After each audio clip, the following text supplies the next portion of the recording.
भगतसिंग म्हणतात की वाईट लोक वाढले म्हणून वाईटपणा वाढत नाही, तर वाईटपणा वाढत आहे कारण चुकीचं सहन करणारे लोक वाढले आहेत.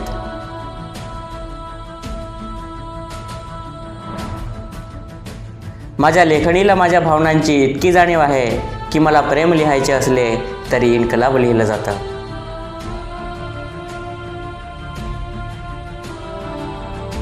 जो माणूस प्रगतीच्या मार्गात आडकाठी उभा राहतो त्याला टीका, विरोध आणि पारंपरिक प्रवृत्तीला आव्हान द्यावे लागेल, तरच प्रगती शक्य आहे.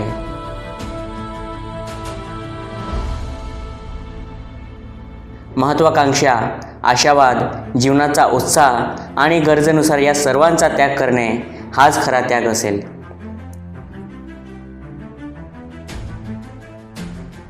अहिंसेला आत्मविश्वासाची ताकद असते आणि विजयाच्या आशेने दुःख सहन केले जाते. परंतु जर प्रयत्न अयशस्वी झाले तर आपल्याला आपल्या आत्मशक्तीला शारीरिक शक्तीची जोड द्यावी लागेल.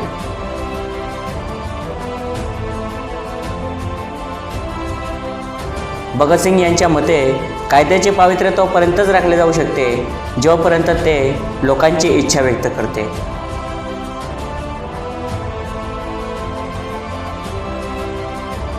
क्रांती आणि स्वातंत्र्य हा माणसाचा जन्मसिद्ध हक्क आहे आणि श्रम हा समाजाचा खरा भार आहे.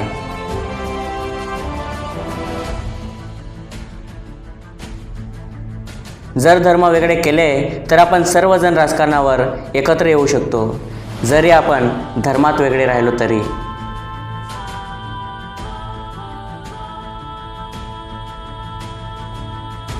कर्म आणि परिश्रम करणे हे प्रत्येक मानवाचे कर्तव्य आहे, कारण यश हे वातावरण आणि प्रसंगावर अवलंबून असते.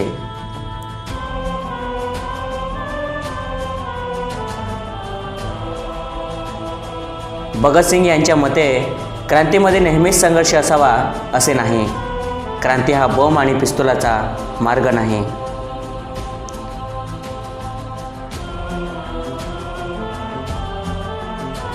माझा मानवाच्या शौर्यावर व त्याच्या बाहुबलावर विश्वास आहे, म्हणून मी आशावादी आहे.